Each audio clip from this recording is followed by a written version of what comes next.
রাব্বিকাল্লাযী খালাক খালাকাল ইনসানা মিন আলাক, আবার ইকরা ওয়া রাব্বুকাল আকরাম আল্লাযী আল্লামা বিল কালাম। ইকরা আসছে, ইলম আসছে, কলম আসছে। আমার নবী প্রথম ওহীর দিন উম্মতকে ডাইরেকশন দিচ্ছেন যে যেই জামানা আসতেছে এটা কলমের জামানা, এটা ইলমের জামানা, এটা ইকরার জামানা। তুমি যদি এই তিনটা জিনিস রেখে দাও তো কোরআনকে মুজিজা হিসেবে সমাজের মধ্যে প্রেজেন্ট করতে পারবে না। তুমি যদি সমাজের মধ্যে নিজের অস্তিত্বের জানান দিতে চাও, তিনটা জিনিস তোমার সাথে রাখবা, ইকরা, ইলম এবং কলম। আর যদি তুমি এটাকে এফেক্টিভ বানাতে চাও, রাতের সিজদা দিবা। আরো এফেক্টিভ বানাতে চাইলে আমি নবীর আখলাককে ধারণ করে সিবগাতুল্লাহর রূপ ধারণ করবা।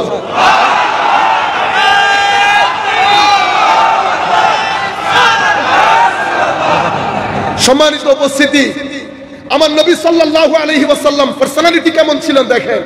মানুষ আসতো দূর দূরান্ত থেকে, কেউ রাগ নিয়ে, কেউ ক্ষোভ নিয়ে, কেউ হিংসা নিয়ে, কেউ বিদ্বেষ নিয়ে। নবীর পার্সোনালিটি, নবীর পাশে বসছে, আমার নবীর চেহারা মোবারক দেখে 50% গলে গেছে। আমার নবী যে একটু মুস্কি হাসি দিত, আমার নবীর দাঁত মুবারক গুলো দিয়ে খিলখিল করে নূর বের হতো, সেই ব্যক্তি ওই মুহূর্তের মধ্যে গলে যেত। আমার নবী জবান দিয়ে আর কথা বলতে হতো না। সেই কারণে বায়ান দুই ধরনের হয়। কয় ধরনের? কারণ নবীদেরকে ওমা আরসালনামির রাসূল ইল্লা বিলিসানি কওমিহি লিয়ুবায়্যিনা লাহুম, নবীদেরকে স্ব জাতির ভাষা দিয়ে পাঠানো হয়েছে কি করার জন্য? দ্বীন বয়ান করার জন্য। তো ইয়া রাসূলুল্লাহ, আপনি চলে গেলে বয়ান কে করবে? তো আমার উম্মতের আলেমরা করবে। উম্মতের আলেম তিন ধরনের, আসহাবুর রিওয়ায়া, আসহাবুদ দিরায়া, আসহাবুল মুজাহাদা ওয়াল মুশাহাদা। বয়ান দুই ধরনের হয়, একটা বয়ানে কালি আর একটা বয়ানে হালি। বয়ানে কালি আমরা যারা নামাজ দোয়া সিজদা নাই তারা করি, জবান দিয়ে বলতে বলতে বলতে হঠাৎ করে একটা মানুষ নামাজে যায়, একটা মানুষ নামাজে যায়। কেন আমার ভাইরা? একটা হচ্ছে ভিতরে নূর রেখে চোখ দিয়ে দেখে জবান দিয়ে কথা বলা। যখন কারো ভিতরে কোনো মানুষ, আল্লাহর কোনো আলেমে রাব্বানি যারা, তারা কি করেন? শরীর পবিত্র করেন, কাপড় পবিত্র করেন, চোখ, হাত, নাক, গলা এগুলা পবিত্র করেন, অতঃপর কলবের বর্তন পবিত্র করেন। তিন তাহারাত যখন একসাথে হয়ে যায়, যখন ভিতরে লা ইলাহা বলার পরে সবকিছু বের হয়ে যায়, ইল্লাল্লাহর বাড়ি যখন কলবের বর্তনে পড়ে, নূরে ইলাহির ঢেউ খেলে, আল্লাহ রাব্বুল আলামিন সেই কলবের বর্তনে আফামান শারাহাল্লাহু সাদরাহু লিল ইসলামে ফাহু আলা নূরিম মির রাব্বে, আমার আল্লাহ সেই কলবের বর্তনকে নূরে মুহাম্মাদি, নূরে খুদাবন্দির আটলান্টিক মহাসাগর করে দেয়। যখন কারো আল্লাহু আকবার, যখন কারো সিনার মধ্যে এতটুকু নূর আসে, তো তারা আর কথা বেশি বলতে হয়, এমনিতে বসে থাকে, মাঝে মধ্যে একটু বলে আর একটু নজর দেয়। কি দেয়? ইত্তাকু। আমার নবী বলছেন খবরদার, আমার উম্মতের কিছু মর্দে হক আছে, তাদের ফেরাসত থেকে নিজেদেরকে বেঁচে রাখো, বাঁচিয়ে রাখো। কেন? ফাইন্নাহু ইয়ানজুরু বিনুরিল্লাহ, তারা যখন দৃষ্টি দেয় তো তাদের দৃষ্টি তোমার সিনাকে পিছন দিক থেকে বের করে ফেলবে। আফামান শারাহাল্লাহু সাদরাহু লিল ইসলামে ফাহু আলা নূরিম মির রাব্বিহি। তো আমি বলতে চাচ্ছিলাম, দুইটা জিনিসের উপর আমার নবীর দ্বীনের ভিত্তিপ্রস্তর স্থাপন করেছেন। দ্বীনের প্রথম মেসেজ ইকরা বিসমি রাব্বিকাল্লাযী খালাক, আমাদেরকে এটা বলে। দ্বীন আমাদেরকে আরেকটা জিনিস শিক্ষা দিয়েছে। কি বলেছে? লা ইকরাহা ফিদ্দীন। কোন বাড়াবাড়ি, বিশ্বাস করেন বাড়াবাড়ির দরকার নাই। আমার নবীর যে আখলাক, এটা যদি আপনি ইভেন ওয়েস্টার্ন কান্ট্রিতে, হুজুর আমরা যদি আমার নবীর দেয়া বিধানের 30% মানতে পারতাম তো তাবলীগ করতে হতো না। ওয়েস্টার্ন কান্ট্রির লোক এমনিতে মুসলমান হয়ে যেত।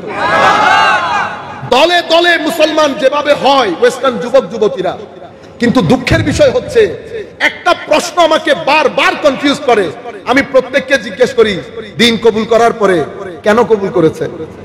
আপনি বিশ্বাস করবেন, একেবারে আপনি যদি বলেন হুজুর পার্সেন্টেজ করে বলেন, আমি বলবো 99% উত্তর ছিল শান্তির জন্য। কিসের জন্য? ঈমানকে ঈমান কেন বলা হয়? ঈমান আমন থেকে, আমন মানে শান্তি, নিরাপত্তা। তো শান্তি এবং নিরাপত্তার সাথে ঈমানের সম্পর্ক কি?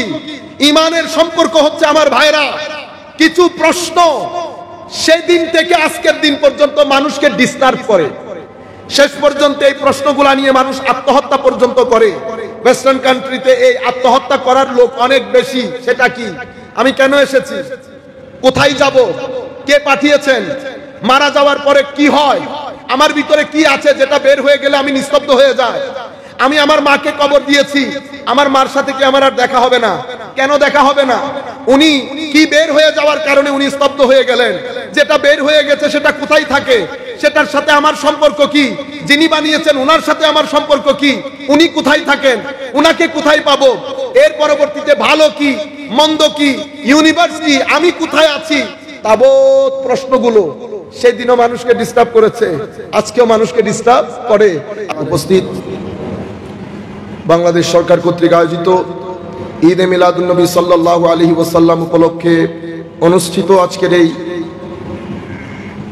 প্রেস্টিজিয়াস মিলাদ মাহফিলের সম্মানিত সুধীজন, বিশেষ করে আমাদের সাথে উপস্থিত রয়েছেন আজকের অনুষ্ঠানের সম্মানিত সভাপতি, আমাদের অত্যন্ত শ্রদ্ধেয় ইসলামী ফাউন্ডেশনের সম্মানিত ডাইরেক্টর নুরুদ্দিন স্যার রয়েছেন, আনিসুর রহমান স্যার রয়েছেন, আমাদের সাথে নুরুদ্দিন স্যার রয়েছেন, ইমন সাহেব রয়েছেন, সম্মানিত শ্রোতা মণ্ডলী, আপনারা যারা উপস্থিত হয়েছেন অনলাইনের মাধ্যমে পৃথিবীর আনাচে কানাচে যারা আমাদের সাথে এখন যুক্ত হয়েছেন অথবা আমাদের আলোচনা পরবর্তীতে শুনবেন, আমরা সকলের প্রতি সশ্রদ্ধ সালাম রেখে আমাদের আজকের আলোচনা শুরু করছি। আসসালামু আলাইকুম ওয়া রাহমাতুল্লাহি তাআলা ওয়া বারাকাতুহু। সম্মানিত উপস্থিতি, সময়ও নির্ধারিত, বিষয়বস্তু নির্ধারিত। আপনাদের জ্ঞাতার্থে আমরা বিষয়বস্তুটা আরেকবার রিপিট করি, প্রনাউন্স করি যাতে আপনারা বুঝতে পারেন। আজকের বিষয়বস্তু হচ্ছে বিদায় হজ্জের সার্বজনীনতা। বিদায় হজ্জের সার্বজনীনতা, বিদায় হজ্জের যে ভাষণ, সেই ভাষণের সার্বজনীনতা। আমরা এই বিষয়ে যেহেতু অনেকবার ইতোপূর্বে আমরা আলোচনা করেছি, আজকের আলোচনাটা আমরা ভিন্ন পার্সপেক্টিভ থেকে করব। আমরা আপনাদেরকে সার্বজনীনতা যে বিষয়টা, যে শব্দটা ব্যবহার হয়েছে বিদায় হজ্জের ভাষণের সাথে, সেটা আমরা রাসূল করিম সাল্লাল্লাহু আলাইহি ওয়াসাল্লামের দাওয়া ওয়ার্কটাকে আমরা দেখব, from the very beginning till the last breath of the holy prophet সাল্লাল্লাহু আলাইহি ওয়াসাল্লাম। আমার নবী সাল্লাল্লাহু আলাইহি ইসলামের দাওয়া ওয়ার্কটা দেখে আমরা বিদায় হজ্জের ভাষণ দিয়ে আমাদের কনক্লুডিং রিমার্কসটা তুলে ধরব। তার আগে যেহেতু ইউথ এখানে বসা, আমি আমার বক্তব্যটা এখান থেকে শুরু করি। সম্মানিত উপস্থিতি, মানুষের একটা কমন ফেনোমেনা হচ্ছে মানুষের সমাজ পরিবর্তনশীল। মানুষ খুব দ্রুত পরিবর্তন হয়। 15 to 20 ইয়ার্সের মধ্যে, 15-20 বছরের মধ্যে এই পরিবর্তনটা আস্তে আস্তে বৃদ্ধি পায়, বৃদ্ধি পেতে থাকে। এক সময় 50 বছরের পর পরিবর্তনটা অনেক বেশি হয়ে যায়, আমরা 50 বছরে না যাই, 20 বছর পর্যন্ত সীমাবদ্ধ থাকি। এই যে 20 বছরের পরিবর্তন, এই পরিবর্তনটা মানুষের সামগ্রিক জীবনে হয়। এখানে আমাদের ছাত্র ভাইয়েরা রয়েছেন, বিশেষ করে আমি তাদের দিকে খেয়াল করে বলছি কথাগুলা। আমাদের চিন্তা চেতনায়, আমাদের লিখনিতে, আমাদের যুক্তি, আমাদের চিন্তাধারা, চিন্তার ধরন, গঠন, আকৃতি, প্রকৃতি, সামাজিক জীবন, রাজনৈতিক জীবন, অর্থনৈতিক জীবন, সামগ্রিক জীবনের মধ্যে একটা পরিবর্তন আসে প্রতি 20 বছর পর পর, এবং পরিবর্তনটা সামনের দিকে যেতে থাকে। এক সময় পরিবর্তনটা এত বেড়ে যায়, 100 বছর পর একজন মুজাদ্দিদের দরকার হয়। কিন্তু 20 বছরের মধ্যে পরিবর্তনটা আসে। এখন আমাদের সমাজের মধ্যে মানুষের যে ইন্টেলেকচুয়াল অ্যাপ্রোচ, এটার একটা ট্রান্সফরমেশন হয়েছে গত 20 বছরের পরে। 20 বছরের মধ্যে, লাস্ট 20 ইয়ার্সের মধ্যে মানুষের, আমাদের, আপনাদের যে ইন্টেলেকচুয়াল অ্যাপ্রোচ, সেটা একটা পরিবর্তন এসেছে, একটা ট্রান্সফরমেশনের ভিতর দিয়ে যাচ্ছে। এই পরিবর্তনটা কেন হয়েছে? এখানে modern ecological movement, modern scientific movement, philosophical movement, সবকিছু মিলে মানুষের যে একটা ইন্টেলেকচুয়াল অ্যাপ্রোচ, এটা from the east two West, একেবারে প্রাচ্য থেকে পাশ্চাত্য পর্যন্ত এই পরিবর্তনটা হয়েছে। এই পরিবর্তনটা হওয়ার পরে আমাদের নতুন প্রজন্ম, এরা ট্রেডিশনালিটি থেকে রেশনালিটির দিকে চলে গেছে। মানে এটা শুরু হয়েছে ট্রেডিশনালিটি থেকে, চলে গেছে রেশনালিটির দিকে, এবং দিন বদিন আমরা রেশনাল হতে যাচ্ছি। রেশনালিটি সেটা আপনি কি করে বুঝবেন? আপনি দেখবেন আমাদের এখানে ওয়াই শব্দটা বেড়ে গেছে। ওয়াই, আমরা আগে যে কোনো জিনিস ট্রেডিশনালি চিন্তা করতাম, আমরা আমাদের বড়দেরকে সম্মান করি, আমাদের নতুন প্রজন্মের কাছে আমি এই সম্মান, যেমন আমি আনিস সাহেব স্বাভাবিকভাবে আমাদের সিনিয়র অত্র প্রতিষ্ঠানের ডাইরেক্টর, তো আমাদের একটা সম্মান আছে। আমার সাথে যদি আমার ছেলে থাকতো, আমি যে আন্দাজে সম্মান করছি সেটা মেনে নিতে পারতো না। কেন? দেখেন, নতুন প্রজন্ম সম্মানটাকেও স্বীকার করে না। সম্মানের যে মাজহার, মানে যে আন্দাজে আমরা সম্মানটা প্রকাশ করি, বুঝতে পেরেছেন, সেটাকে সে অস্বীকার করে। আমি সম্মানে আমার মায়ের মাথায় তেল লাগিয়ে দেই, মায়ের পা টিপে দেই। এখন আমার নতুন প্রজন্মের ছেলে যখন দেখে, সে রিয়াকশন করে, বাবা how funny it is, how funny it is. কেন? কারণ তার কাছে জিনিসটা ফানি, যেটা আমার কাছে সম্মানের অন্যতম একটা বিষয়, এটা তার কাছে ফানি হয়ে গেছে। কেন? এই যে ইকোলজিক্যাল মুভমেন্ট, সায়েন্টিফিক মুভমেন্ট এবং ফিলোসফিক্যাল মুভমেন্ট, এই 3-4 মুভমেন্টের কারণে মানুষের যে ইন্টেলেকচুয়াল অ্যাপ্রোচ, সেটা ট্র্যাডিশনালিটি থেকে রেশনালিটির দিকে চলে যাচ্ছে। এবং রেশনালিটি যেতে যেতে এক সময় প্রশ্ন রাইজ করবে, ধর্ম আমাদের আদৌ কোনো প্রয়োজন আছে কি না। বুঝতে পেরেছেন? ওয়েস্টার্ন কান্ট্রিতে এখন এই প্রশ্নটা নরমাল হয়ে গেছে। আমি আপনাদেরকে কথাগুলা কেন বলছি এই কারণে, আমরা কিছু জিনিস বুঝতে হবে। আমাদের শ্রোতা, আমি বিশেষ করে আমার নতুন প্রজন্ম যারা আমার বয়সে আছেন, বেটা আমাকে মহব্বত করেন, ভালোবাসেন, আমি আপনাদেরকে দ্বীনের প্রেজেন্টেশনটা কিভাবে হবে, আমি যখন প্রেজেন্ট করব, আমাকে বুঝতে হবে আমি ট্রেডিশনাল মানুষের সাথে ডিল করছি না, আমি রেশনাল মানুষের সাথে ডিল করছি, আমি ইমোশনাল মানুষের সাথে ডিল করছি না, আমি ক্রিটিক্যাল মানুষের সাথে ডিল করছি। সেই হেতু আমাকে আমার আল্লাহ দাওয়ার একটা মেথোডোলজি দিয়েছেন। মেথোডোলজিটা কি? উদু ইলা সাবিলি রাব্বিকা বিল হিকমা। হিকমতের কথা কেন বললেন আল্লাহ? হিকমত মানে উইজডম। শব্দ এমন ব্যবহার করেছেন, ফ্লেক্সিবল, কিয়ামতের আগ পর্যন্ত আপনি হিকমত শব্দটা ব্যবহার করতে পারবেন। আপনার ইন্টেলেকচুয়ালিটি যেখানেই যান, আপনি যতই ট্র্যাডিশনাল, রেশনাল, ক্রিটিক্যাল হন না কেন, হিকমত শব্দটি in each and for each and every individual, এটা অ্যাপ্লিকেবল, সমস্ত সোসাইটির জন্য অ্যাপ্লিকেবল। আমার আল্লাহ বলছেন, দ্বীনের দাওয়াত যখন দিবা, তো হিকমতের সাথে, উইজডমের সাথে, শ্রোতার ইন্টেলেকচুয়াল ডেভেলপমেন্ট মাথায় রেখে, সে কি পারসেপটিভ না কনসেপটিভ না ইমোশনাল, এই তাবৎ বিষয়গুলো মাথায় রেখে তুমি দিনটাকে প্রেজেন্ট করবা। এখন এরপরে দ্বিতীয় মেথোডোলজির দ্বিতীয় আর্টিকেল, সেটা কি? বিল হিকমা ওয়াল মাউইজাতিল হাসানা। ওয়াল মাউইজাতিল হাসানা জেনারেল মানুষ আছে, আপনি জেনারেল মানুষের সামনে যদি ফিলোসফিক্যাল কথা বলেন, সায়েন্টিফিক কথা বলেন, এটা তাদেরকে আপিল করবে। আপনি তাদেরকে মোটিভেশন দিয়ে কথা বলতে হবে, নরমাল জিনিস, যেভাবে আমার আল্লাহ জান্নাতের কথা বলেছেন, আমার আল্লাহ জাহান্নামের কথা বলেছেন, আমার আল্লাহ আল্লাহর কুরবতের কথা বলেছেন, নরমাল কথা, ছোটখাটো কথা। কিন্তু যাদের ভিতরে ব্রেইন আছে, আল্লাহ তাদেরকে বলেছেন না, সানুরিহিম আয়াতিনা ফিল আফাক ওয়া ফি আনফুসিহিম হাত্তা ইয়াতাবায়্যানা লাহুম আন্নাহুল হক আল্লাযীনা ইয়াযকুরুনাল্লাহা কিয়ামান ওয়া কুউদান ওয়া আলা জুনুবিহিম ওয়া ইয়াতাফাক্কারুনা ফি খালকিস সামাওয়াতি ওয়াল আরদ রব্বানা মা খালাকতা হাযা বাতিলা সুবহানাকা ফাকিনা আযাবান নার। এখন ইউনিভার্সের ক্রিয়েশন নিয়ে রিসার্চ আমি করতে পারবো না, এটার জন্য বড় সায়েন্টিস্ট দরকার। তো সায়েন্টিস্টের জন্য কোরআনে পাকের আলাদা আয়াত রয়েছে। সাধারণ মানুষজনের জন্য আল্লাহ জান্নাতের কথা বলে আমাদেরকে অ্যাপ্রিশিয়েট করেছেন, আমাদেরকে ইন্সপায়ার করেছেন। এরপরে ওয়াজাদিলহুম বিল্লাতি হিয়া আহসান, এখানে আমি আপনাদের অ্যাটেনশন ড্র করব। কোন জায়গায় যদি আমাকে ডিবেট করতে হয়, সেই জায়গার মধ্যে আমার আল্লাহ বলছেন, তোমার ডিবেটের ভাষা যেন সুন্দর হয়, সেখানে যেন মাধুরী থাকে, সেখানে যেন সৌন্দর্য থাকে, মোটিভেশন থাকে, কনভিন্সিং হয়। আপনি হযরতে মূসা আলাইহিস সালামকে যখন আল্লাহ ফেরাউনের কাছে পাঠিয়েছেন, মূসা এবং হারুন, কি বলা হচ্ছে? ইযহাবা ইলা ফিরআউন ফা ইন্নাহু তাগা, ফেরাউনের কাছে যাও, সে সীমালঙ্ঘন করেছে। তো ফেরাউনের কাছে দ্বীন কিভাবে বলবা? তো আমার আল্লাহ বলছেন, ফাকুলা লাহু কাউলাল লাইয়িনা লাআল্লাহু ইয়াতাযাক্কারু আও ইয়াখশা, তার কাছে দ্বীনের প্রেজেন্টেশনটা কাউলে লাইয়িন মানে অনেক সফট, অনেক মধু, হার্ট টাচিং করে দিনটাকে প্রেজেন্ট করো। এখন আমরা যদি বুঝতে হবে যে ট্র্যাডিশনালিটি থেকে রেশনালিটির দিকে সমাজ খুব তাড়াতাড়ি অগ্রসর হচ্ছে, কাজে আমরা যারা আছি আমাদের মধ্যে ঐক্য থাকতে হবে। আমরা একজন আরেকজনকে যদি কাফের, মুশরিক, বেদাতি বলি, তো সাধারণ যে শ্রোতা কলেজ বিশ্ববিদ্যালয়ে যাচ্ছে তারা ডিস্টার্বড হবে। তারা কি হবে? ডিস্টার্বড হবে। হেট্রেড, ঘৃণা ছড়ানো যাবে না।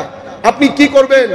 আপনার কাছে আল্লাহ আপনার জিম্মাদারি দিয়েছেন দুইটা, আপনি কথা প্রেজেন্ট করবেন, সেই প্রেজেন্টেশনের মধ্যে দলিল থাকবে, মোটিভেশন থাকবে, বাকি আর কোনো কিছু থাকতে পারবে না। সেখানে আমার নফস থাকতে পারবে না, আমার জিতে যাওয়ার মুড থাকতে পারবে না। কেন? যদি নফস ঢুকে যায় আল্লাহ বের হয়ে যায়, যদি নফস ঢুকে যায় আল্লাহ বের হয়ে যায়। আমি আমার দায়িত্ব শুধু পৌঁছিয়ে দেওয়া, আপনাকে মানানো না। মানানোর দায়িত্ব আল্লাহ নিজের কুদরতের হাতে নিয়ে নিয়েছেন, এটা কারো হাতে দেন নাই।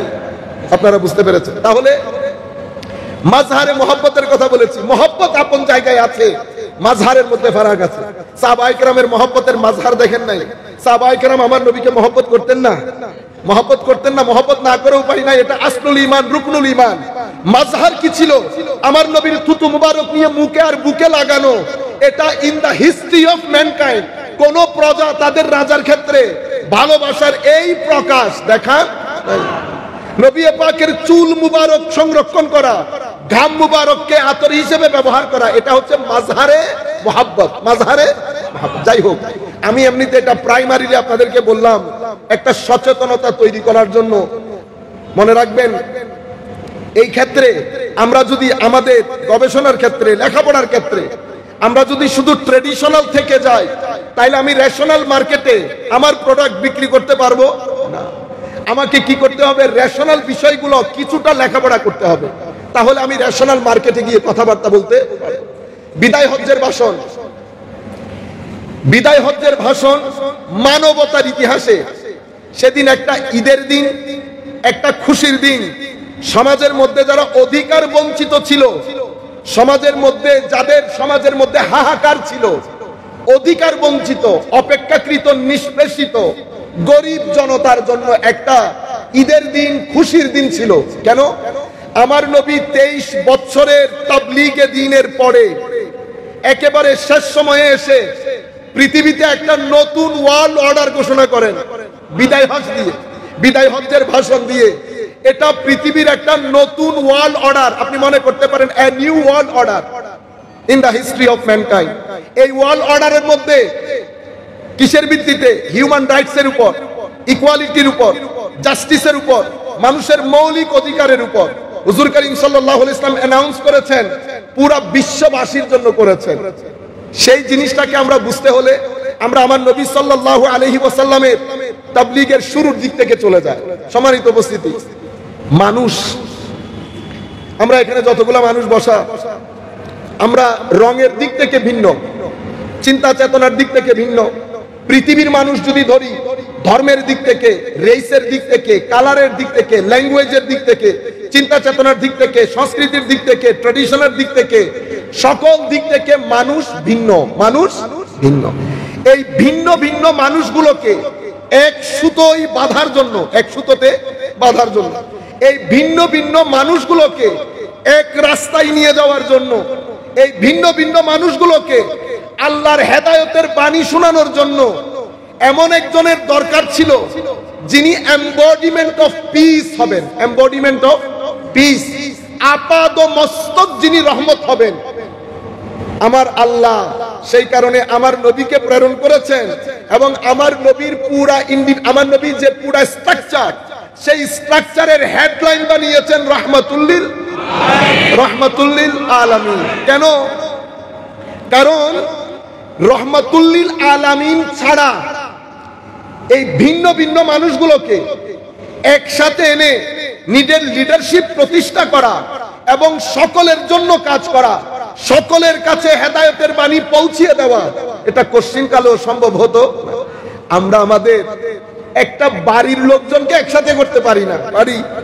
যারা বাড়ির লোকজনকে কোন রকম ম্যানেজ করি, ওয়ার্ডের লোকগুলোকে ম্যানেজ করতে পারি না, গ্রামের লোক ম্যানেজ করতে পারি না। এখন এক নবী, উনি কোন বাড়ির না, গ্রামের না, পুরা গোষ্ঠী, পুরা পৃথিবীর মানুষের জন্য। কালার ভিন্ন, ল্যাঙ্গুয়েজ ভিন্ন, মেন্টালিটি ভিন্ন, চিন্তাধারা ভিন্ন, সকল মানুষগুলোকে হুজুর করিম সাল্লাল্লাহু আলাইহি ওয়াসাল্লাম এক জায়গায় নিয়ে আসার জন্য আমার আল্লাহ বানিয়েছেন এবং বলেছেন ওয়ামা আরসালনাকা ইল্লা রাহমাতাল লিল আলামিন। এবং রহমাতুল্লিল আলামিনের বিষয় আমার নবী সাল্লাল্লাহু আলাইহি ওয়াসাল্লামের অবস্থা দেখেন। একটা যুদ্ধের মধ্যে, জুহাইনা গোত্রের একটা যুদ্ধের মধ্যে হযরত মুসলমানদের সাথে যুদ্ধ হচ্ছে, তখন এক ব্যক্তি মুসলমান অনেক সাহাবা ইকরামকে কতল করেছে, হত্যা করেছে। শহীদ করেছে। এটা হযরত হারেসা দেখেছে। এখন ওই ব্যক্তি যখন হযরত হারেসার হাতে কাছে আসলেন, উনি কতল করতে যাবেন, এমন সময় উনি লা ইলাহা ইল্লাল্লাহ কালমা পড়েছেন। ওনারা দুইজন ছিলেন, একজন আনসারী সাহাবী ছিলেন। কালমা পড়ার পরে আনসারী সাহাবী স্টেপ ডাউন করলেন যে আমি কালমা পড়ার পরে হত্যা করতে পারবো না। কিন্তু হযরত হারেসা বলছেন না, আমি করব কেন? আমি নিজের চোখে এই ব্যক্তি আমার অনেক ভাইকে হত্যা করতে দেখেছি, যুদ্ধের ময়দানে হত্যা হয়েছে। মদিনা শরীফে তারা পৌঁছার আগে খবর আমার নবীর দরবারে পৌঁছে গেছে। আমার নবীর দরবারে হারেসাকে ডাকা হলো, জিজ্ঞেস করা হলো তুমি কিভাবে একজনকে হত্যা করলা লা ইলাহা ইল্লাল্লাহর পরে? লা ইলাহা ইল্লাল্লাহ মুহাম্মাদুর রাসূলুল্লাহ বলার পরে তুমি কি করে হত্যা করলা? তো উনি উনার যে ব্যাখ্যা বিশ্লেষণ জবাবদিহিতা উনি দিচ্ছেন, ইয়া রাসূলুল্লাহ এই ঘটনা। আমার নবী বলছেন শুধু কথা একটা, কিভাবে তুমি লা ইলাহা ইল্লাল্লাহ মুহাম্মাদুর রাসূলুল্লাহ বলার পরে তুমি তাকে হত্যা করলা? বলছি ইয়া রাসূলুল্লাহ উনি মুখ থেকে পড়েছেন। আমার নবী বলেছেন সিনা খুলে দেখেছো ভিতরে কি ছিল?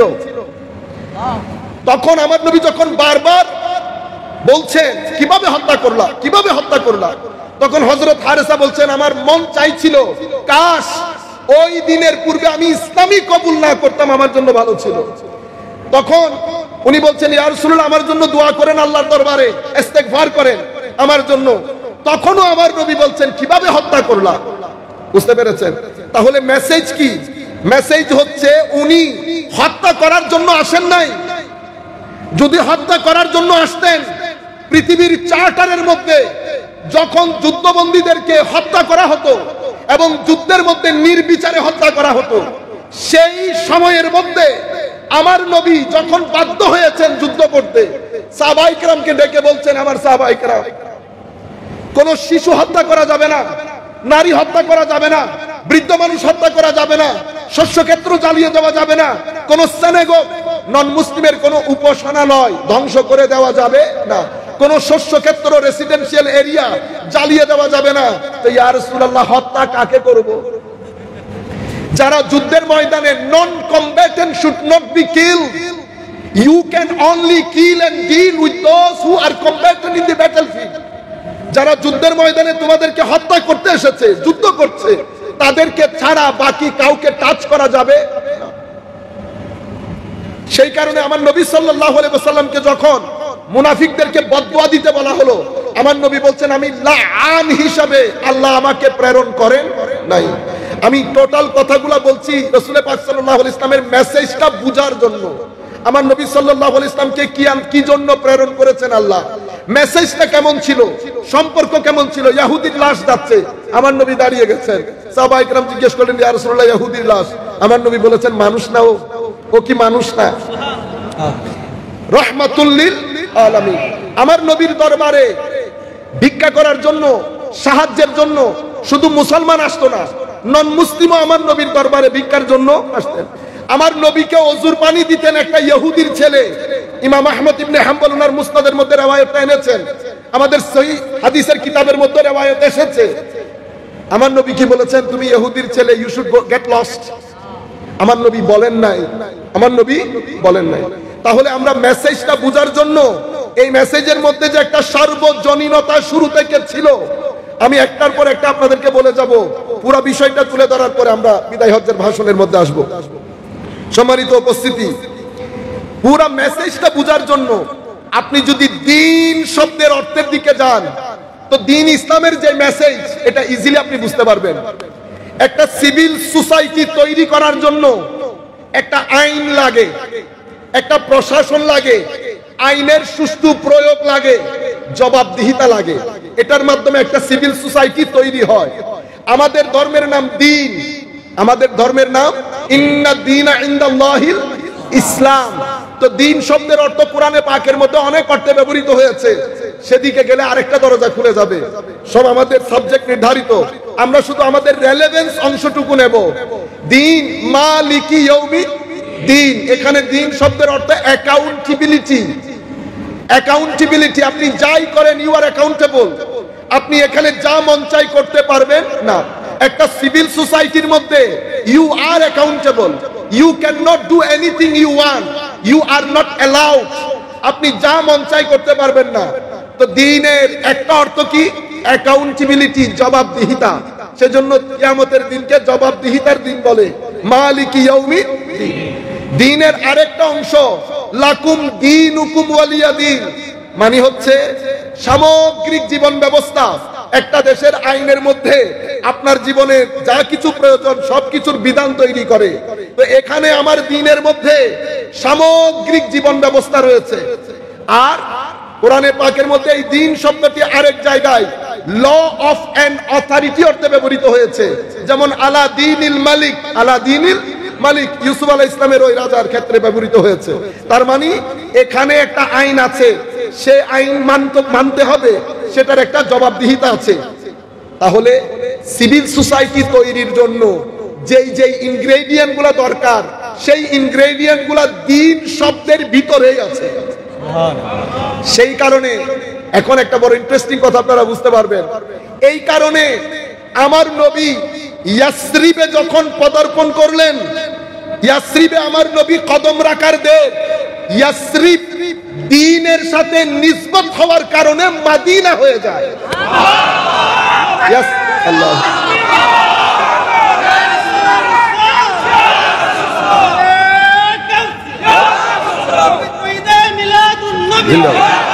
সম্মানিত উপস্থিতি, বলতে চাচ্ছিলাম দ্বীন প্রতিষ্ঠা হওয়ার কারণে মদিনা বলেন, দাইনুনা বলেন, দিয়ানা বলেন, তামাদ্দুন বলেন, এগুলা সব কিছুর মূল শব্দ একটা, মূল শব্দ একটা।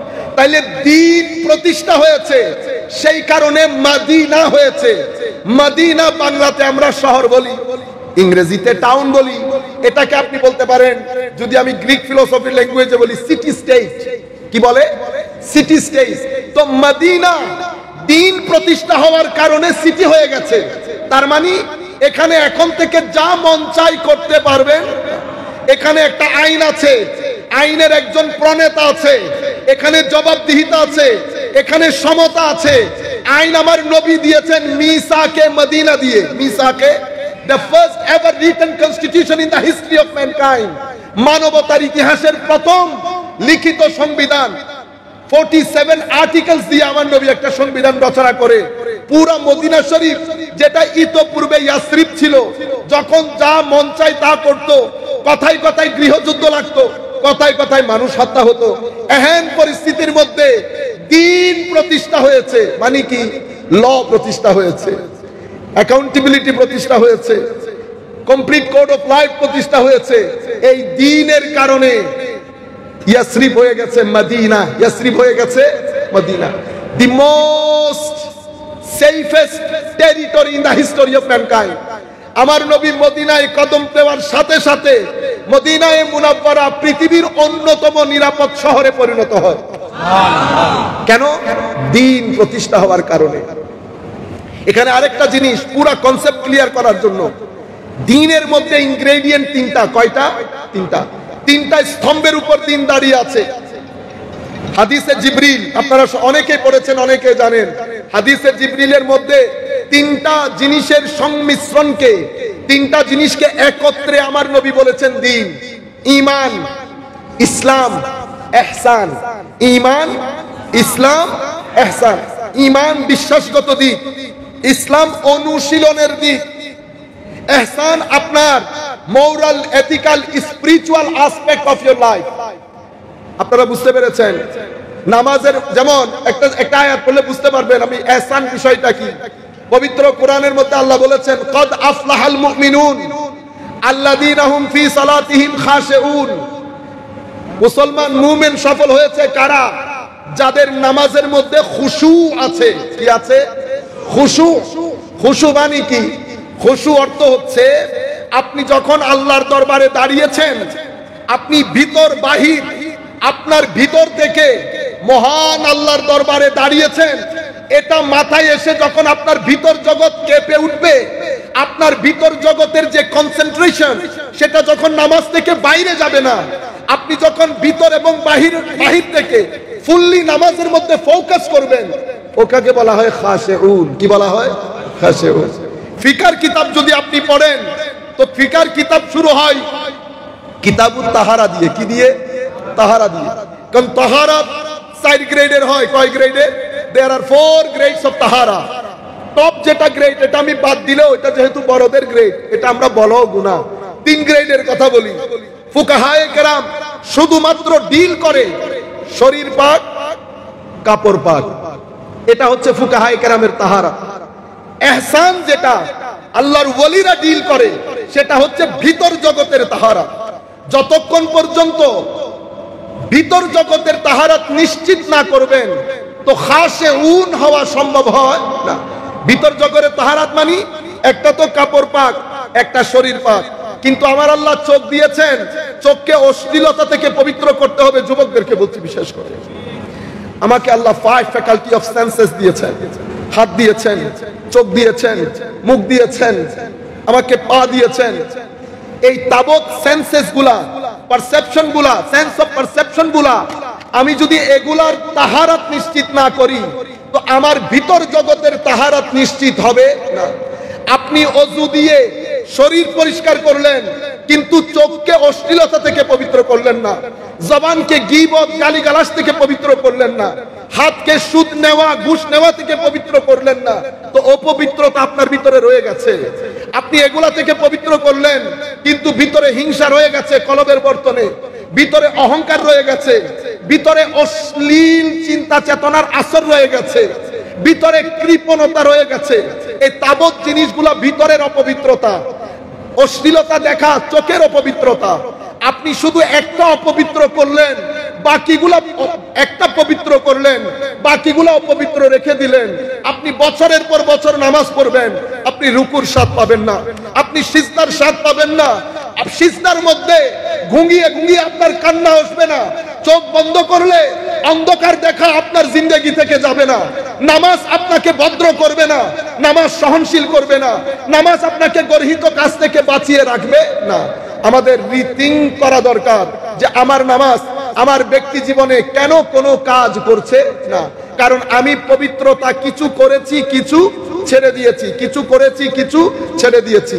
তো আমি আপনাদেরকে বলতে চাচ্ছিলাম, ফুকাহায়ে কেরাম ডিল করেন শরীর পাক, কাপড় পাক, সুফিয়ায়ে কেরাম ডিল করেন কলব পাক আর চোখের এই পবিত্রতা।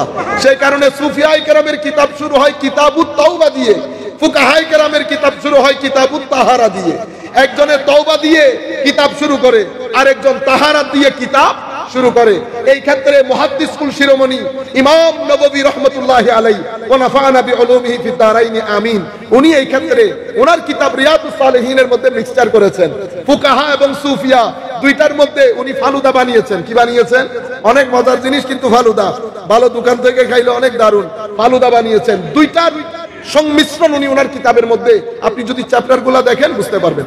আমি বলতে চাচ্ছিলাম, দ্বীনের ভিত্তি 3টা জিনিসের উপর রেখেছে, ইসলাম, ঈমান, ইহসান। আপনি এই 3 শব্দের মূল শব্দের দিকে যদি যান, তো আপনি ঘুরে ফিরে পাবেন শান্তি। কি? শান্তি। ইসলামের মূল শব্দ শান্তি এবং নিরাপত্তা, ঈমানের মূল শব্দ শান্তি এবং নিরাপত্তা, ইহসানের মূল শব্দ হুসন, জামাল, বিউটি। আপনি পুরা দ্বীনের কনসেপ্ট, দ্বীনের মেসেজ, পুরা বিষয়গুলা যদি আপনি যাচ পড়তাল করেন, 3 শব্দের মূল শব্দগুলো আপনাকে বলে দিবে আপনার দ্বীন কি চায়, আপনার দ্বীন কি চায়। আমি আপনাদেরকে এই জিনিসগুলো মানে আপনার দ্বীন পুরা কনসেপ্টটা যখন আপনার বুঝে আসবে, এখন আপনি দেখেন আমার নবী কোন ধরনের সোসাইটি প্রতিষ্ঠা করতে চেয়েছিলেন এবং মানুষগুলো কেমন চেয়েছিলেন আমার নবী সাল্লাল্লাহু আলাইহি ওয়াসাল্লাম।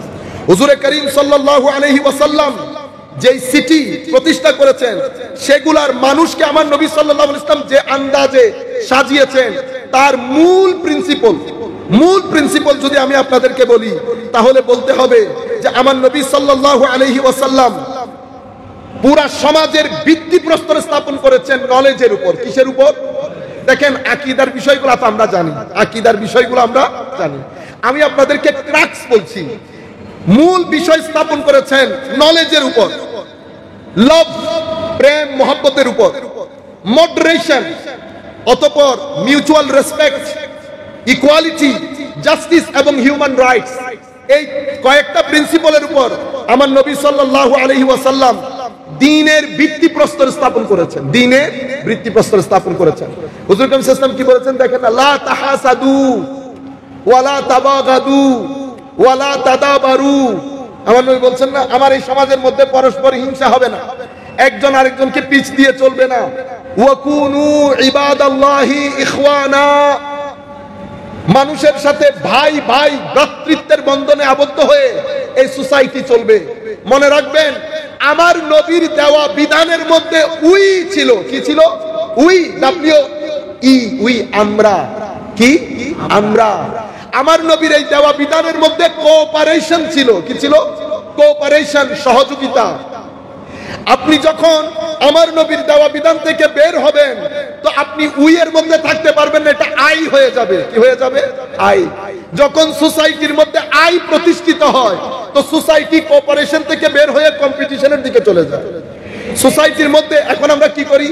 হুজুর সেলফি, কি কই? কিফি, সেলফি।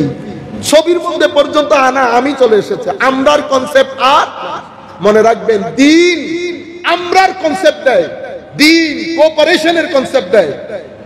আর আপনি যখন দ্বীন থেকে বের হবেন, তো এই উইটা আয়ে পরিণত হয়, কোঅপারেশন কম্পিটিশনে পরিণত হয়।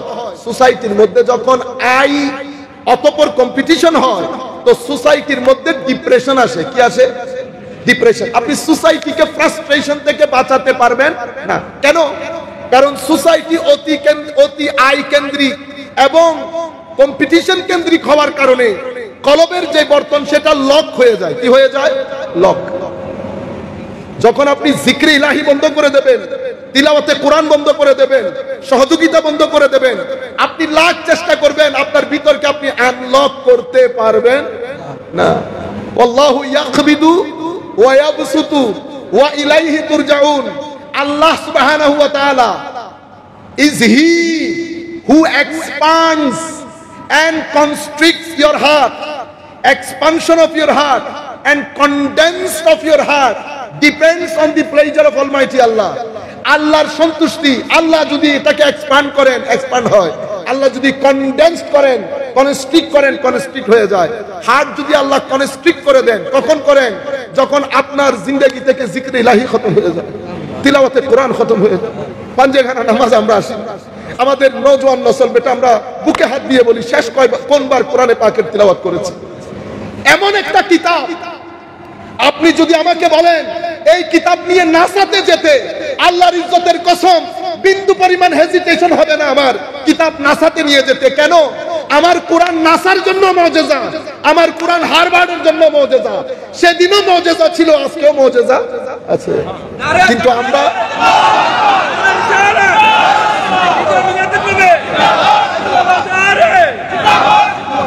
এখন কোরআনের মেসেজ বুঝবো দূরের কথা, কোরআন পড়াই ছেড়ে দিয়েছে। কোরআন দুয়া দরুদের জন্য নাজিল হয় নাই। কোরআন অন্তত যেই ব্যক্তি রীতিমতো কোরআন পড়বে, তার জিন্দেগিতে, তার পরিবারের জিন্দেগিতে ডিপ্রেশন আসবে না। কেন? এটা আল্লাহর গ্যারান্টি। আমার আল্লাহ বলছেন, কদ জাআতকুম মাউইযাতুম মির রাব্বিকুম ওয়া শিফাউন লিমা ফিস সুদূর ওয়া হুদাও ওয়া রাহমাতাল লিল মুমিনিন। কোরআন আপনার ভিতরের জন্য শেফা।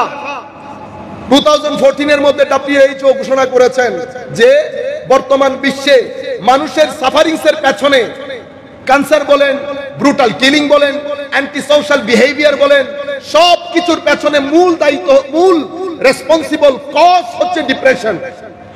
এবং পৃথিবীর লক্ষ লক্ষ লক্ষ মানুষ ডেইলি আত্মহত্যা করে ডিপ্রেশনের কারণে। বুঝতে পেরেছেন? ডিপ্রেশন করোনার চেয়েও ভয়াবহ। এটার কোনো পিল নাই, এটার কোনো ওষুধ নাই। এটার ওষুধ জিক্রে ইলাহি, এটার ওষুধ জিক্রে ইলাহি, এটার ওষুধ তিলাওয়াতে কোরআন। করোনার মধ্যে মানুষ আত্মহত্যা করেছে, মুসলমানদের কেউ আত্মহত্যা করে নাই। ইল্লা মাশাআল্লাহ কয়েকজন কেউ কি করলে ডাজন্ট ম্যাটার। কিন্তু ব্রডার পার্সপেক্টিভে আমরা যারা ওয়েস্টার্ন কান্ট্রিতে ছিলাম, সবাই পাগল হয়ে গেছিল যে মুসলমানদের মধ্যে এত এত সুকুন। তারা আমাকে আমার সামনে থাকেন, উনি আমাকে জিজ্ঞেস করতেছেন, তোমার মধ্যে কোনো টেনশন নাই? তা বললাম, কিসের টেনশন? এই যে সারাদিন ঘরে বসে থাকো, আল্লাহ মাওলার ইচ্ছা, আল্লাহর ইচ্ছা। তো উনি আমাকে বলতেছেন, শেষে অনেকক্ষণ কথা বলার পর বলতেছেন, Saif, your religion is really amazing. তোমার ধর্মটা আসলেই অ্যামেজিং। আমি আল্লাহর দরবারে শুকরিয়া আদায় করি, মাওলা আপনি এই ধর্মের মধ্যে আমাদের জন্মগ্রহণ করিয়েছেন, নবী করিম সাল্লাল্লাহু আলাইহি ওয়াসাল্লামের মতো নবী দান করেছেন, কোরআনের মতো কিতাব দান করেছেন, ইসলামের মতো এত অসম্ভব আধুনিক একটা ধর্ম আমাদেরকে দিয়েছেন। আপনারা বিশ্বাস করেন ওয়েস্টার্ন কান্ট্রিতে কোন জায়গায় দ্বীন ইসলামের কথা বলতে আমাদের কখনো হেজিটেশন হয় না। কেন? কারণ এর চেয়ে আধুনিক ধর্ম হতে পারে না। এর চেয়ে, কারণ দ্বীন বাদ দিয়ে আপনি সমাজের মধ্যে শান্তি প্রতিষ্ঠা করতে পারবেন। আমি আপনাকে কবর হাসরের কথা বলবো না, এটা বড় হুজুররা বলবেন। কবর হাসর সেটা অনেক বড় জিনিস, আমরা গুনাহগার মানুষ, আমাদের মুখে সেটা মানায় না। কিন্তু আমি দুনিয়ার কথা বলতেছি, গ্যারান্টি দুনিয়ার জীবনে আপনি শান্তি ম্যানেজ করতে পারবেন যদি দিন বাদ দিয়ে পৃথিবী শান্তি পাইতো, তো ওয়েস্টার্ন কান্ট্রি সবচেয়ে বেশি শান্তির দেশ হইতো। আপনারা বুঝতে পেরেছেন? আমি আপনাদেরকে বলতে চাচ্ছিলাম, সালাতুন ইয়া রাসূলুল্লাহ আলাইকুম, সালামুন ইয়া হাবিবাল্লাহ আলাইকুম। এখন crux of the holy prophet's message, দ্বীনের, আমাদের নবী যে দ্বীন নিয়ে এসেছেন, আপনি যদি আমাকে বলেন হুজুর এটার crux of the message of দ্বীন এটা কি, আমি আপনাকে এক বাক্যে বলবো দুইটা জিনিস, একটা ইলম নলেজ আর একটা আখলাক চরিত্র। এই দুইটা হচ্ছে ক্রাক্স অথবা সেলিয়েন্ট feature of the message of Holi prophet সাল্লাল্লাহু আলাইহি ওয়াসাল্লাম। সেই কারণে আল্লাহ আমার নবীর সবকিছুই মহান, কিন্তু দুইটা জিনিসকে আল্লাহ মহান বলেছেন।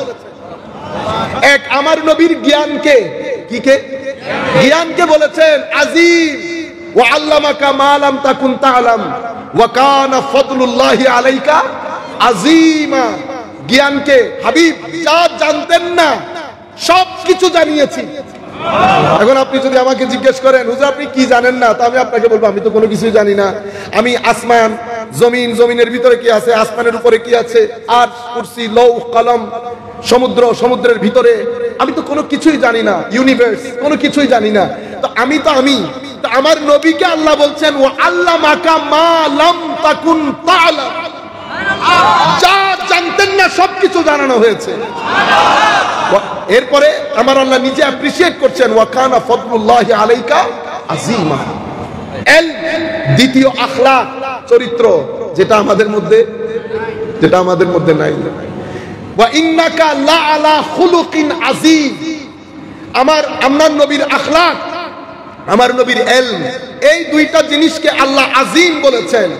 হুজুর কারীম সাল্লাল্লাহু আলাইহি ওয়াসাল্লামের দ্বীনের যদি লুব্বে লুবাব যেটা সামারাইজ করতে বলেন, দুইটা জিনিস আমি বলবো, একটা চরিত্র আর একটা জ্ঞান। সেই কারণে আপনি যদি দেখেন দ্বীনের প্রথম বাণী কুল হুয়াল্লাহু আহাদ ছিল না, কি ছিল? ইকরা বিসমি রাব্বিকাল্লাযী খালাক, খালাকাল ইনসানা মিন আলাক। আমি এখানে একটা ইন্টারেস্টিং কথা বলি আপনাদেরকে। আলাক শব্দটি মানে হচ্ছে ঝুলানো মাংস, বুঝতে পেরেছেন? এখন মডার্ন সায়েন্স বলছে মায়ের পেটের দ্বিতীয় স্টেজে সন্তান দেখতে জোকের মতো লাগে। জোক চিনেন আপনারা? লিচ, যেটা আপনি গ্রামে গঞ্জে, আমরা যারা গ্রামে থাকি, রক্ত চোষা, রক্ত খায়, আজীব বিষয়। কোরআন এটাকে বলে এজাজুল কোরআন। কোরআনের সেলিয়েন্ট ফিচার দেখেন, আলাক শব্দের লিসানুল আরবের মধ্যে আপনি পাবেন আলাক শব্দের একটা অর্থ হচ্ছে জোক। বিজ্ঞান লাখ চেষ্টা করেও কোরআন থেকে বের হতে পারছে না। তো বলতে চাচ্ছিলাম ইকরা বিসমি রাব্বিকাল্লাযী খালাক, খালাকাল ইনসানা মিন আলাক। আবার ইকরা ওয়া রাব্বুকাল আকরাম আল্লাযী আল্লামা বিল কালাম। ইকরা আসছে, ইলম আসছে, কলম আসছে। আমার নবী প্রথম ওহীর দিন উম্মতকে ডাইরেকশন দিচ্ছেন যে যেই জামানা আসতেছে এটা কলমের জামানা, এটা ইলমের জামানা, এটা ইকরার জামানা। তুমি যদি এই তিনটা জিনিস রেখে দাও তো কোরআনকে মুজিজা হিসেবে সমাজের মধ্যে প্রেজেন্ট করতে পারবে না। তুমি যদি সমাজের মধ্যে নিজের অস্তিত্বের জানান দিতে চাও, তিনটা জিনিস তোমার সাথে রাখবা, ইকরা, ইলম এবং কলম। আর যদি তুমি এটাকে এফেক্টিভ বানাতে চাও, রাতের সিজদা দিবা, আরো এফেক্টিভ বানাতে চাইলে আমি নবীর আখলাককে ধারণ করে সিবগাতুল্লাহর রূপ ধারণ করব।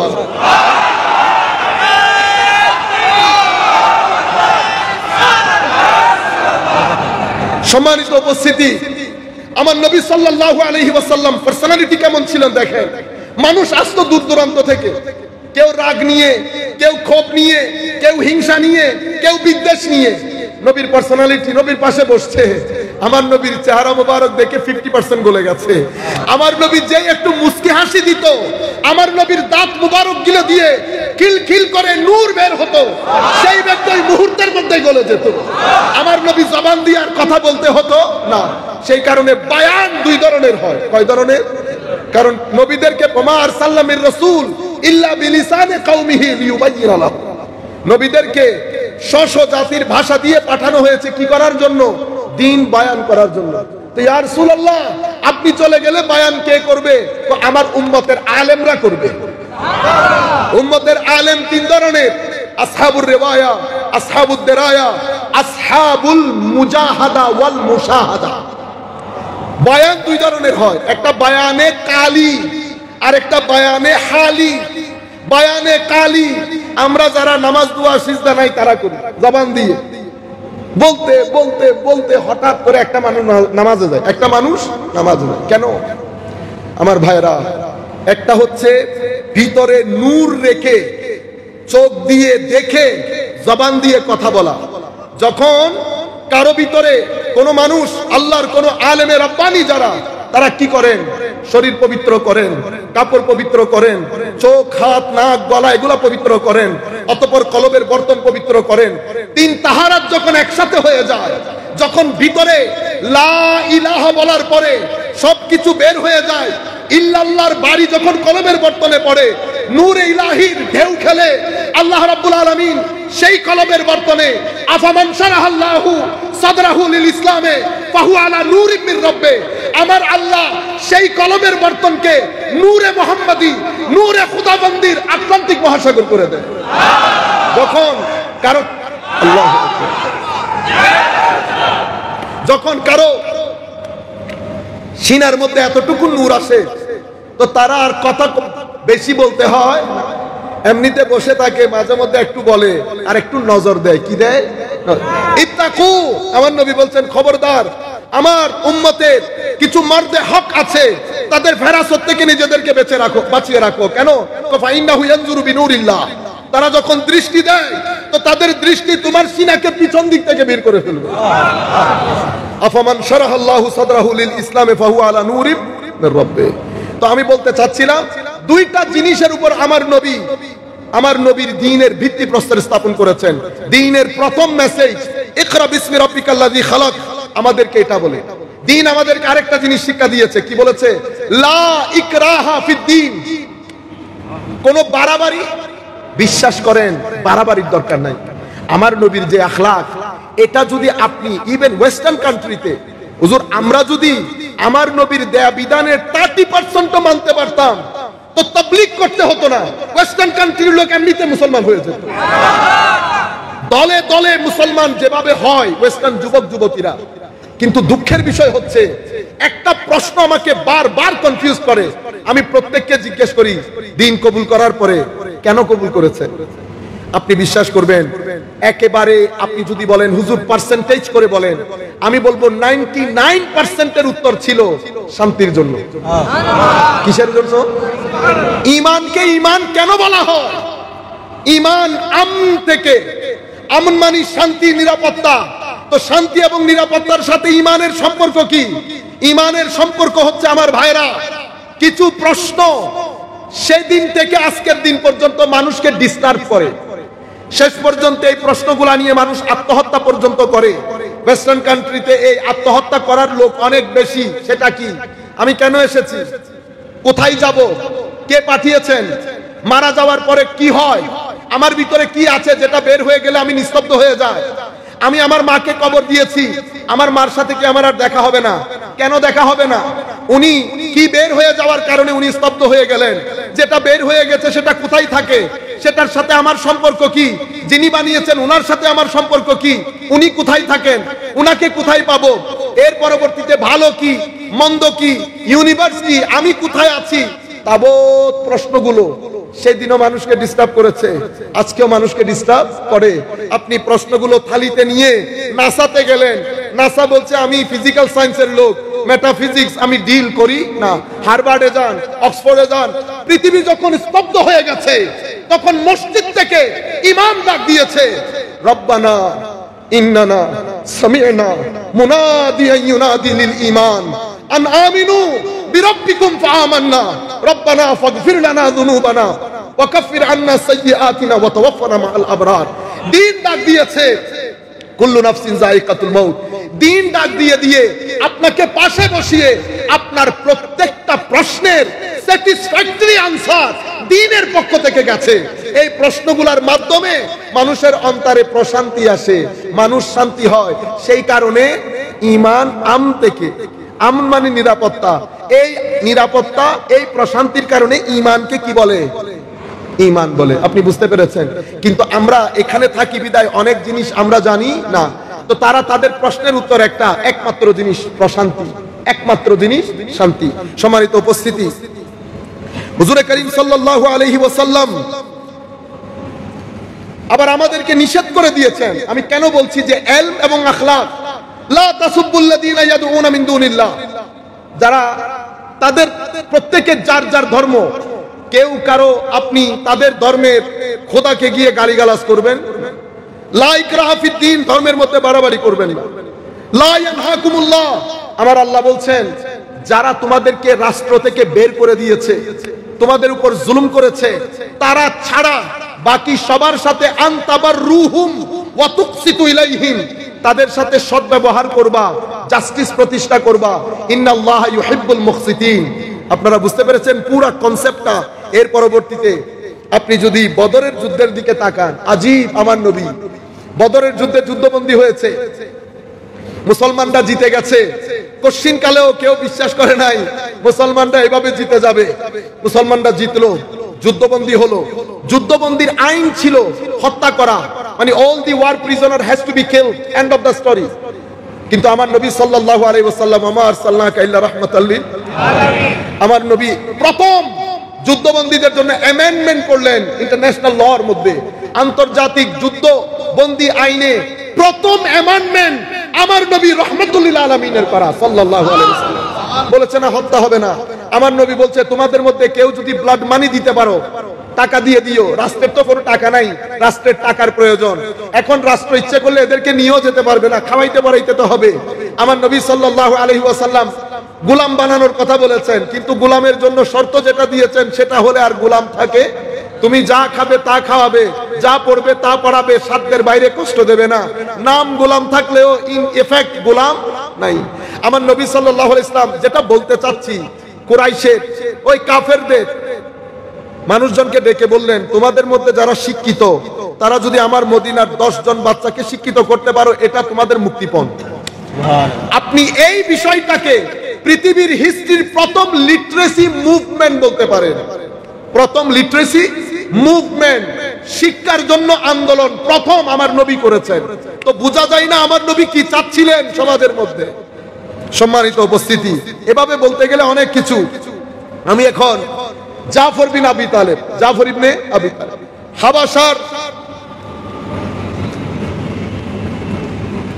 হাবাসার মধ্যে আপনারা জানেন ইসলামের প্রথম ডেলিগেশন যখন ইথিওপিয়াতে যায়, তো নাজ্জাশী মুসলিম ডেলিগেশনকে কাছে ডাকে।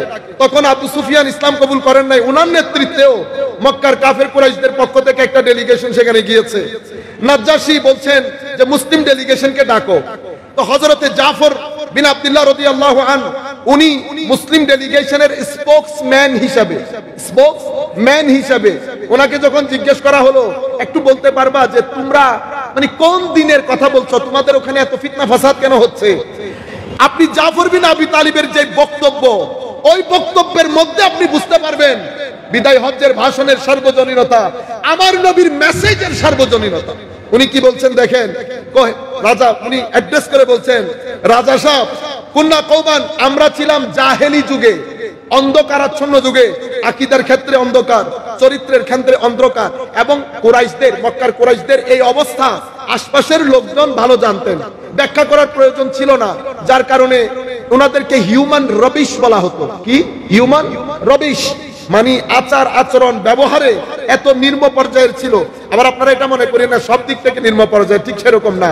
যেমন সাহিত্যিকতা ছিল, মেহমানদারি ছিল, আমরা সেদিক বাদ দিলে মানে মানুষ হিসেবে মানুষের মধ্যে যেই মূল বিষয়গুলো থাকার দরকার, মানুষের অধিকার সম্পর্কে সচেতনতা, এই বিষয়গুলো ছিল না, অন্ধকারাচ্ছন্ন ছিল আকীদার ক্ষেত্রে, আমলের ক্ষেত্রে, আখলাকের ক্ষেত্রে।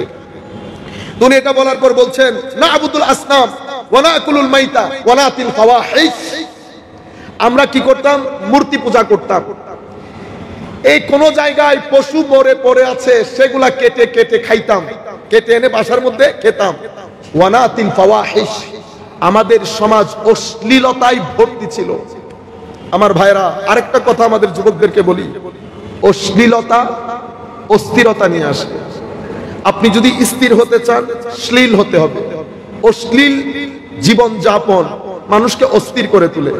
আপনি অস্থিরতা মানুষকে ফ্রাস্ট্রেশনের দিকে নিয়ে যায়, ফ্রাস্ট্রেশন ডিপ্রেশনের দিকে নিয়ে যায়।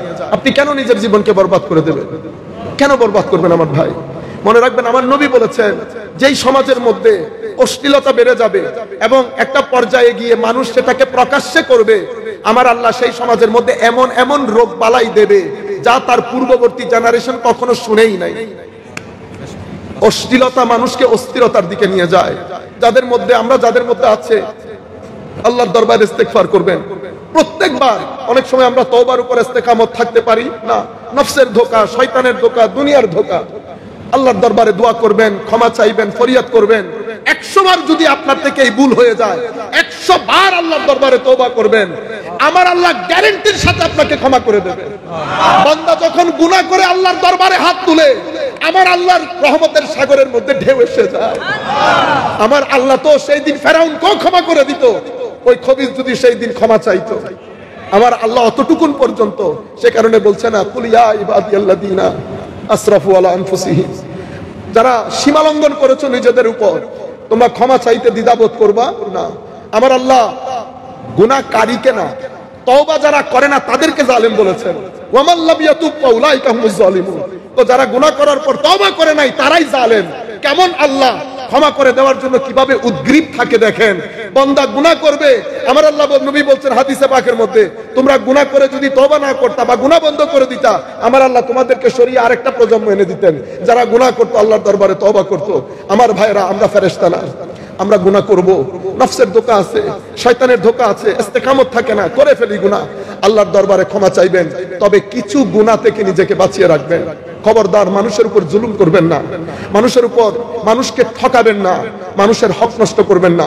এই গুনাহগুলো যদি আপনি করেন, আমার নবী হাদিসে পাকের মধ্যে বলেছেন, লা ইয়াতরুকুহুল্লাহু শাইআ। জুলুম 3 ধরনের হয়। এক ধরনের আল্লাহ ক্ষমা করেন না, সেটা শিরকের জুলম। আরেক ধরনের আল্লাহ ছেড়ে দেন না, অনেক বড় কথা। লা ইয়াতরুকুহুল্লাহু শাইআ, আল্লাহ সেই জালেমকে ছেড়ে দেন না। আমার আল্লাহ যখন ছেড়ে দেন না, তো দুনিয়ার জমিনও জলিল করে, কবরের মধ্যেও সেই ব্যক্তি জলিল হয়। কাজেই আমরা যেন মানুষ ঠকানি বন্ধ করে দেই, আমরা যেন মানুষের উপর জুলুম না করি, কেউ যেন আমাদের মাধ্যমে কষ্ট না পায়, জবানের হেফাজত করবেন। সম্মানিত উপস্থিতি, জাফর বিন আবি তালিব বলছেন, আমরা অশ্লীলতার মধ্যে ছিলাম। এমন অবস্থার মধ্যে কি করতাম দেখেন, ওয়ানাক্তাউল আরহাম, দ্বীনের মেসেজ দেখেন।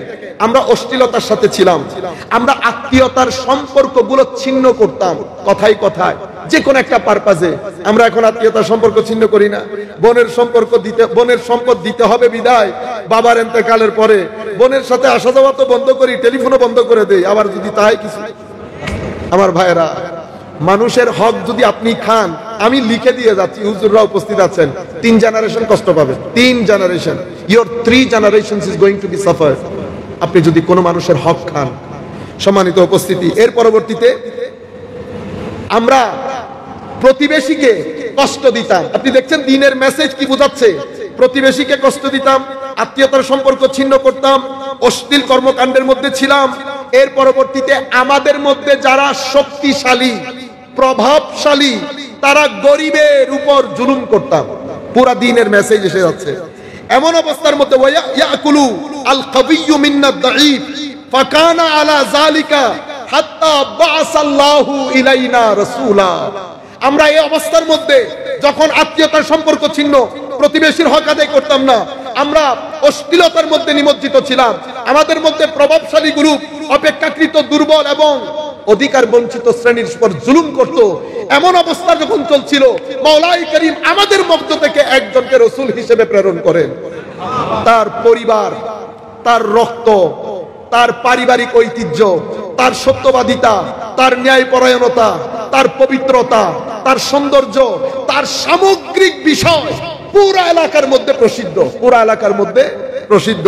উনি বলছেন নারিফু নাসাবাহু ওয়া সিদকাহু ওয়া আমানাতাহু ওয়া আফাফাহু। আমরা তার সত্যবাদিতা, তার আমানতদারি, তার পবিত্রতা, তার স্যাংটিটি সব কিছু সম্পর্কে আমরা ওয়াকিফাল ছিলাম। ফাদাআনা ইলাল্লাহি তাআলা। উনি এসে আমাদেরকে এক আল্লাহর ইবাদতের দিকে ডাকলেন এবং আমাদেরকে ওই কাজগুলা থেকে নিষেধ করলেন। কি থেকে? অশ্লীলতা মুক্ত, মিথ্যা না বলতে বলেছেন, মানুষকে কষ্ট না দিতে বলেছেন। এই এতক্ষণ পর্যন্ত আমি যেগুলো আপনাদেরকে বলে এসেছি, আমার নবী ওই মেসেজ হাবাসার নাজ্জাশীর দরবারে হযরত জাফর বিন আবি তালিব তুলে ধরেছেন। সালাতুনিয়া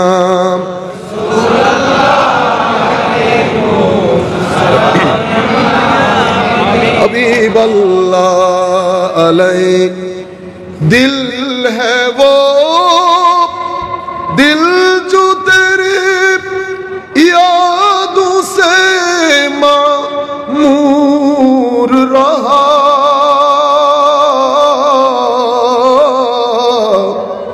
सर है वो सर जो तेरे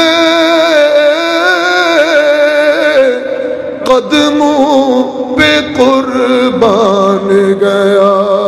सलातुनिया रसूल अल्लाह अलैकुम सलामुनिया হাবিব আল্লাহ আলাইকুম।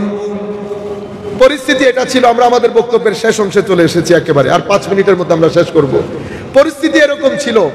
এই অবস্থার মধ্যে আমার নবী এসেছেন। 23 বছর আমার নবী স্ট্রাগল করেছেন। শিক্ষা, চরিত্র, মানুষের অধিকার, কালার, রং, রিলিজিয়ন এগুলা না দেখে শুধু মানুষ হিসেবে মানুষের অধিকার নিশ্চিত করা। আমার নবী আল্লাহ কোরআনের আয়াত নাযিল করেছেন। কি বলেছেন? ইন্নাল্লাহা ইয়া'মুরুকুম, আল্লাহ তোমাদের কুমদেরকে হুকুম দিচ্ছেন, সকল কুম তোমাদেরকে, কি আন তুআদ্দুল আমানাত ইলা আহলিহা, তোমরা আল আমানাত, একটা আমানা এটা বহু বছরের উপর আলিফ লাম যখন জয়েন হয় অর্থের মধ্যে এক্সপানশন থাকে। উলামায়ে কেরাম বুঝবেন, আমরা কোনো আলেম না, এগুলো বোঝার কথা না। তো আমি বলতে চাচ্ছিলাম সকল প্রকার আমানত তোমরা যেন এই আমানতের যোগ্য ব্যক্তির হাতে অর্পণ করো। এটা আমার রেসপন্সিবিলিটি হচ্ছে। যেই কোনো ধরনের আমানত, যিনি যেই চেয়ারে বসার যোগ্য, আমার যদি ভোট দেওয়ার ক্ষমতা থাকে আমি ভোট দিয়ে ওনাকে ওই চেয়ারে বসানো, প্রফেসর হোক, ইঞ্জিনিয়ার হোক, সমাজপতি হোক, এটা আমানত। আমি এই কাজটা করব, এটা আমার দায়িত্ব। এখন ওনার দায়িত্ব কি? ওয়াইজা হাকামতুম বাইনান নাসি আন তাহকুমু বিল আদল। ওনার দায়িত্ব হচ্ছে বিচার যখন করবেন আদালতের উপর ভিত্তি করে করবেন, কোন রং, কোন কালার, কোন ধর্ম দেখা ছাড়া। আমার নবী 23 বছর তাবলীগ, 23 বছরের স্ট্রাগল। মদিনা শরীফের মধ্যে 87টা ছোট বড় যুদ্ধ। আপনারা বলতে পারেন মানুষ কয়জন মারা গেছে? 450 থেকে 500 মানুষ মারা গেছে, বোথ সাইড, উভয় পক্ষের, মুসলিম এবং কাফের। পৃথিবীর মানুষ বিশ্বাস করে না। আমি যখন বলেছি, আমাদের একজন লোকাল অফিসার, সে আমাকে বলতেছে, are you crazy? I am not crazy at all. How should I believe? I said you have to, no way. This is what happened in the history of Islam. Just about 500 people has been killed in all 87 battles in the time of the Holy Prophet sallallahu alaihi wasallam. মাত্র 500 লোক। ঘটনা কি হয়েছে জানেন? 15,000 square ফিটের Medina শরীফ, এটা doctor professor Sheikh Hamidullah বলেছেন। 15,000 square ফিটের মদিনা শরীফ আমার নবী যখন দুনিয়া ছেড়ে চলে যাচ্ছেন 32 লাখ স্কয়ার ফিটের মদিনা শরীফে পরিণত হয়েছে। ইসলাম ফ্রান্স, সিন প্রদেশ এখানে ঢুকে গেছে। মানুষ মারা গেছে 550 থেকে 450 থেকে 550, বোথ সাইড। আপনারা বুঝতে পারছেন আমার নবী দ্বীনের মেসেজের ভিত্তি কোথায় রেখেছিলেন। এরপরে আমার নবী বিদায় হজ্জের ভাষণে বক্তব্য দিতে উঠলেন, পৃথিবীর ইতিহাসে একটা নতুন ওয়ার্ল্ড অর্ডার রচিত হচ্ছে, নতুন ওয়ার্ল্ড অর্ডার। কেউ বিশ্বাসও করে নাই। 23 বছরে মনে করেছে এটা ফু দিলে নিভে যাবে, ফু দিলে ইউরিদুনা লিইউতফিউ নূরাল্লাহি বিআফওয়াহিহিম, ফু দিব নিভে যাবে। কিন্তু তারা বুঝতে পারেন নাই আমার নবী মূল জায়গায় হাত দিয়েছেন, আমার নবী গরিবের পক্ষে কথা বলেছেন, আমার নবীর চরিত্র ওনারা আচ্ছা মনে না করার কারণও আছে। ওনারা মনে করেছেন মক্কা শরীফে 13 বছর তাবলীগের পরে সাহাবায়ে কেরামের সংখ্যা ছিল 450 থেকে 550। বালাজুরি ফুতুহুল বুলদান আমরা যদি ঐতিহাসিক রেকর্ডগুলো রেখেও দেই, আমরা যদি 600 করি তো 600 পিপলে কি করবে? কিন্তু তারা বুঝতে পারেন না আমার নবী দেখতে মানুষগুলা 600, কিন্তু এক একজন এক এক উম্মতের উপর ভারী ছিল, এক একজন এক এক উম্মতের উপর ভারী ছিল। উলামায়ে রব্বানিকে আপনারা কখনো এক ব্যক্তি মনে করবেন না। উলামায়ে রব্বানি দেখতে এক ব্যক্তি হলেও পুরো এক উম্মতের কাজ করে দিয়ে চলে যায়। আপনি উলামায়ে রব্বানির প্রতিবন্ধকতার সৃষ্টি করতে পারবেন না, আল্লাহর ওয়ালিদের প্রতিবন্ধকতার সৃষ্টি করতে পারবেন না। সেই কারণে আমার আল্লাহ বলছেন মান আদালি ওয়ালিয়ান ফাকাদ আযানতুহু বিল হারব, আপনারা আমার ওলির বিরুদ্ধে শত্রুতা করবেন, আমি যুদ্ধের ঘোষণা দিব। কেন? ওলির বিরুদ্ধে শত্রুতা করা, উম্মতের সাথে শত্রুতা করা। আপনি একজন এক উম্মতের সাথে, এখানে কেউ একজন এসে যদি আপনাদের সাথে গালাগালি করে, কিছু থাকবে জিনিসপত্র, কিছু থাকবে থাকবে না, মনে রাখবেন। সেই কারণে এই যে আমরা উলামায়ে রব্বানি বলছি, বুখারী শরীফের মধ্যে এসেছে রিওয়ায়াতের মধ্যে কুনু রব্বানিয়িন, এই আয়াতের ব্যাখ্যায় হযরতে আব্দুল্লাহ ইবনে আব্বাস রাদিয়াল্লাহু তাআলা আনহু থেকে বর্ণিত, রব্বানি কারা? তো উলামা ও ফুকাহা, যাদের মেজাজের ক্ষেত্রে অনেক নম্র, এলমের ক্ষেত্রে অনেক গভীর, তাদেরকে আমরা আল্লাহর ওলি বলি। কোরআন তাদেরকে কখনো মুহসিন বলে, কোরআন তাদেরকে কখনো তাহিরিন মুতাতাহিরিন বলে, কোরআন কখনো তাদেরকে মুত্তাকিন বলে। কোরআন এক এক সময় তাদেরকে এক এক নাম দিয়ে ডাকে। আর আমার আল্লাহ কোরআনে পাকের মধ্যে তাদেরকে বলছে উলাইকা হুমুল মুমিনুনা হাক্কা। কারা? আল্লাযীনা ইযা যুকিরাল্লাহ ওয়াজিলাত কুলুবুহুম, জিকরে ইলাহি হলে তাদের অন্তরে আল্লাহর ভয়ের ঢেউ খেলে। আমরা জিকরে ইলাহি হলে আরো হাসি, তো আমরা মুমিনে হকের ওই এরার মধ্যে আমরা পড়ি না। আল্লাহর ওলিদের কথা বলছেন ওয়া ইযা তুলিয়াত আলাইহিম যাদাতুহুম ঈমানা ওয়া আলা রাব্বিহিম ইয়াতাওয়াক্কালুন। বুঝতে পেরেছেন? যাই হোক, এই মহিন্দ্রক্ষণ আমার নবী বিদায় হজ্জের ভাষণ দেওয়ার জন্য দাঁড়িয়েছেন।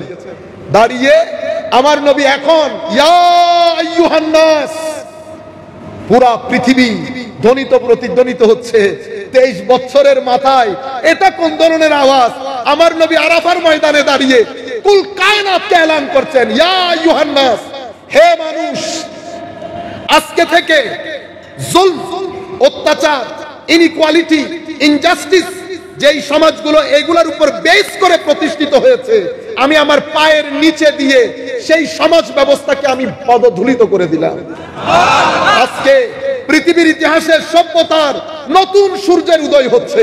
আমার নবী এলান করলেন এই নিউ ওয়ার্ল্ড অর্ডারের মধ্যে কোন মানুষকে তার রং, তার কালার, তার ধর্ম কর্ম, তার বংশ পরিচয় দিয়ে বিচার করা হবে না। কোন এক্সপ্লয়টেটিভ সিস্টেম, কোন ডিসক্রিমিনেটরি সিস্টেম আমার এই নতুন ওয়ার্ল্ড অর্ডারের মধ্যে চলবে না। প্রত্যেক মানুষ আদমের সন্তান, আদমের সন্তান হিসেবে প্রত্যেকের জন্য সমান অধিকার।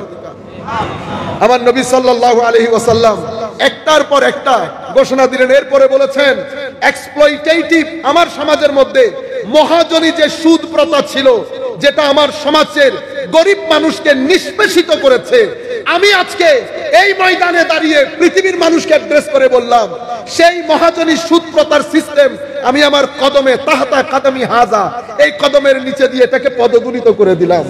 আমি প্রথমে আমার পরিবারের সুদ প্রথা বন্ধ করে মূল নিয়ে আজকের পর থেকে মহাজনী সুদ প্রথাকে ব্যান ঘোষণা করলাম। আমার নবী ঘোষণা করলেন যে ইয়েতিম যারা তাদের কোন সম্পদ কোন মানুষ কোনোভাবে অন্যায়ভাবে আহরণ করতে পারবে না। নতুন ওয়ার্ল্ড অর্ডারে আপনারা নিজেদের মেয়েদেরকে কবরস্থ করা তো দূরের কথা, মনে রাখবেন হে মানুষ, তোমাদের উপর মহিলার অধিকার, মহিলাদের উপরও তোমাদের অধিকার রয়েছে। মনে রাখবা আল্লাহ রাসূলের নাম নিয়ে তোমরা তাদেরকে গ্রহণ করেছো, তোমরা তাদের উপর অত্যাচার জুলুম করবা না। মহিলাদেরকে বলেছে খবরদার অশ্লীলতার বাজার গরম করে দিও না। তোমার স্বামী অপছন্দ করে এমন কাউকে তুমি তোমার ঘরে আসতে দিও না। কেন? কারণ এই আসতে দেওয়ার মাধ্যমে ডাউট তৈরি হবে। ডাউট তোমার স্বামীকে কনফিউজ করবে। কনফিউশন তোমাদের পরিবারকে ব্রেকডাউনের দিকে নিয়ে যাবে। পরিবার যদি ব্রোকেন হয়, সমাজের মধ্যে অস্থিরতা তৈরি হবে। আমার সমাজের মধ্যে আমি এই অস্থির পরিবেশ হতে দেব না। নতুন ওয়ার্ল্ড অর্ডার ঘোষণা করে এটাই। এভাবে আমার নবী সাল্লাল্লাহু আলাইহি ওয়াসাল্লাম শ্রমিকের অধিকার নিয়ে কথা বলেছেন। আমার নবী বলেছেন, ঘাম ঝরার আগে যার যার টাকা তাকে পাই পাই করে বুঝিয়ে দাও, যেন এখানে কোনো ধরনের খলত মলত না হয়ে যায়। সম্পত্তি বন্টনের ক্ষেত্রে তোমার কোন ছেলে বেশি পাওয়ারফুল, কোনটা কম পাওয়ারফুল, এগুলা দেখবা না। কোরআনের মধ্যে সম্পত্তি বন্টন প্রক্রিয়া আছে। প্রত্যেক ধর্মের মধ্যে সম্পত্তি বন্টন ক্রিয়া আছে। কোরআনের বন্টন ক্রিয়া অনুযায়ী তোমরা সে আন্দাজে বন্টন করবা, সম্পত্তি বন্টন করতে যেন আমানতের খেয়ানত না হয়। আমার নবী এই যে কথাগুলো বলছেন, যত আমি মাত্র 5-6টা আর্টিকেল আপনাদেরকে বললাম, যেই কোনো সভ্য সমাজের জন্য এই 5-6 আর্টিকেল আপনি মনে করতে পারেন important ingredient of A civil society. সেই কারণে বলা হয় বিদায় হজ্জের ভাষণ শুধু মুসলমানদের জন্য না, এটা পুরো পৃথিবীর জন্য। এটার একটা সার্বজনীনতা আছে, যেই কোনো মানুষ চাইলে এটা গ্রহণ করতে পারে একটা সভ্য সমাজ প্রতিষ্ঠার জন্য। সময় অনেক নিয়ে নিয়েছি, আমাকে যে সময়টুকু দিয়ে দেওয়া হয়েছে তার চেয়ে 5-10 মিনিট বেড়ে গেছে। আমি এখানেই শেষ করছি। ওয়া মা আলাইনাল বালাগুল মুবিন। আসসালামু আলাইকুম ওয়া রাহমাতুল্লাহি তাআলা ওয়া বারাকাতুহু।